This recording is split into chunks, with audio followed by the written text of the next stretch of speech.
ها، احكي يا ستي.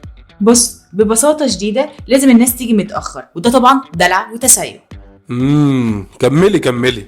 بالليل وقبل ميعاد الزيارة واحنا قاعدين بنفك عن نفسنا شوية، لقينا تليفون ان الاكل المعمول للزيارة كله جاهز، بس في مشكلة صغيرة شوية. ايه هي؟ ان مفيش حد يجيبه على الشركة.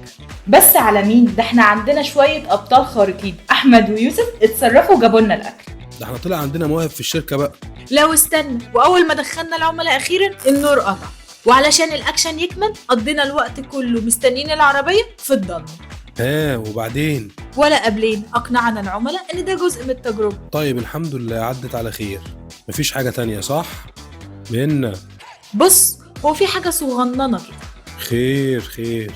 الصبح قبل ما كل ده يحصل غرفة حمام السباحة غرقت، والشباب قعدوا يفضوا المية، بس ما تخافش كل ده كان قبل ما العملاء توصل. يا فرحتي بيكم انتوا الاتنين، انا مش حاسس ان دي كانت زيارة، انتوا اكيد بتتكلموا على فيلم اكشن. كل ده حصل وانا مش موجود؟ ده انتوا ليلتكم مش فايتة.